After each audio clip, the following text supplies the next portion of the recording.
Along the southern Black Sea, Greek communities endured for centuries amid steep mountains and sheltered harbours. By the late Ottoman era, their towns, churches and valleys formed a thriving Pontic world. Within a few decades, that world was emptied, sanctuaries silent, frescoes fading. This film asks how rising nationalism, total war and state policy drove extermination, deportation and uprooting of the Pontic Greeks. The story begins on the eve of collapse, life under the Sultan and the storm to come. Tangible remnants guide our exploration of this lost civilization. The Pontic Greeks' own timeline maps this history. The story begins with ancient mariners establishing footholds on these shores in the 8th century BC.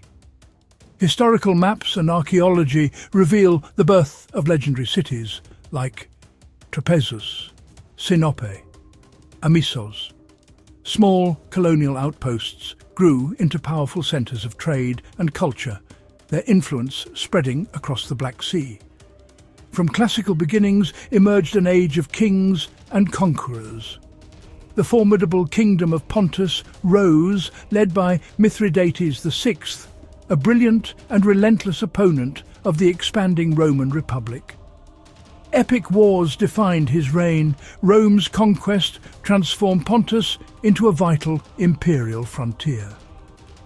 Across long Byzantine centuries, Pontus became a bastion of Orthodox Christianity and Greek learning, culminating in the defiant final stand of the Empire of Trebizond.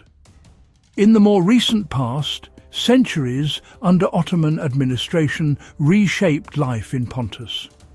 We will examine the devastating impact of rising nationalism, the First World War, and the subsequent conflicts that tore the Ottoman Empire apart. It is the story of a people whose legacy continues to echo long after their voices fell silent on the shores of the Black Sea. Under the Ottoman millet system, non-Muslim communities had significant autonomy. The Orthodox Church, led by the Patriarch in Constantinople, became the community's main authority. For centuries, Pontic Greeks lived as zimmis, protected non-Muslim subjects. While unequal, this framework allowed coexistence for over 400 years. The economic life of the Pontic Greeks was deeply entwined with the unique geography of their homeland. Pontic Greeks were renowned sailors, fishermen and shipbuilders. Many were pastoralists, herding sheep and goats, practicing transhumance. The region was rich in mineral deposits, and for centuries they were expert miners. Maybe the strongest way Pontic Greeks showed who they were was through the special things they shared, like their culture. It kept many old words from ancient and Byzantine Greek, a living link to thousands of years in the region. Beyond the village churches stood the great monasteries, which served as the spiritual and intellectual heartlands of Pontic orthodoxy.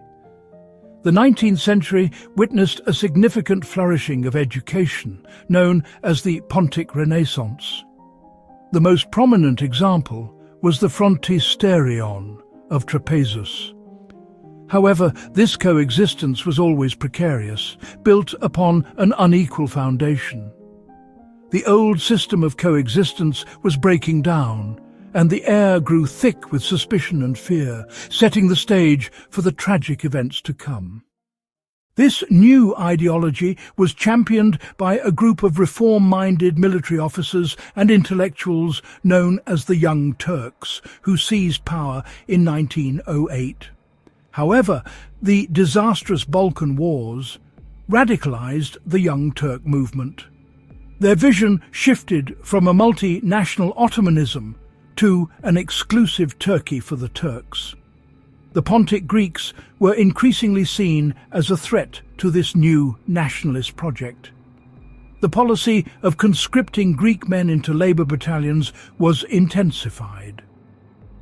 These were not military units, they were death sentences handed out on an industrial scale. For the Pontic Greek community, This was a targeted decapitation. Villages were systematically disarmed, leaving them vulnerable to attacks by state-organized irregular militias, known as Cetes. They were then forced on death marches into the Anatolian interior. These were not orderly relocations. They were brutal, forced deportations designed to kill. The final, decisive blow came not on the battlefield, but at the negotiating table, the Treaty of Lausanne. Their identity was reduced to a single criterion: religion. Their Orthodox faith legally defined them as Greek, and they were therefore condemned to exile. They were herded onto overcrowded ships, leaving behind their homes, their farms, their ancestral lands, leaving behind the graves of their families. As their ships pulled away from the coast, they took one last look at the green mountains of Pontus, a final, heartbreaking farewell to a homeland that was no longer theirs. The arrival in Greece was not the triumphant homecoming some might have imagined. Greece was a small, impoverished country, completely overwhelmed by the influx. Refugees were housed in makeshift camps. Pontic Greeks often felt like foreigners. They were mockingly called Turkosporoi, Turkish seeds. Many went from prosperous farmers, merchants and artisans to landless, impoverished refugees. The Greek state worked to resettle them.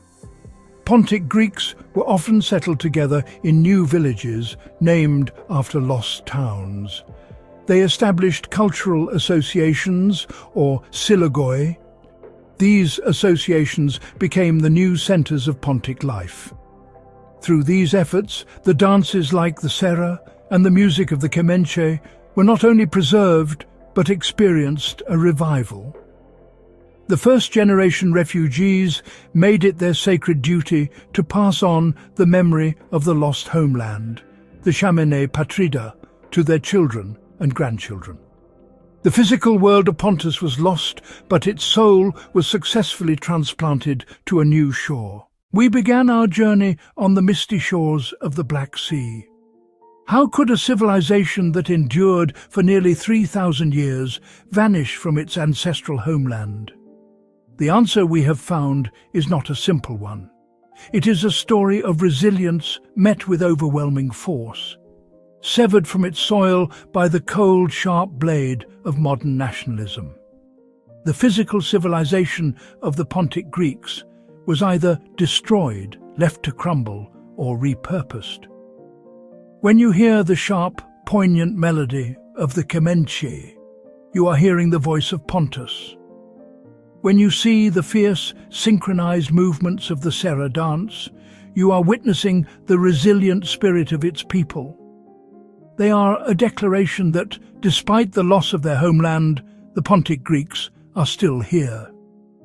The memory of the lost homeland is a shared reference point, a source of collective mourning, but also of profound pride. The Black Sea coast, once the heart of their world, is now a landscape of memory, a place of pilgrimage for descendants. Yet the story teaches us that a civilization is more than just its geography. It is a web of memories, a collection of stories. The Pontic Greeks lost their land, but they refused to lose themselves. They carried their homeland with them into exile. Today, when a young Pontian Greek in Thessaloniki picks up a Kemenche for the first time, the civilization of Pontus lives on. The echo of Pontus has not faded into silence.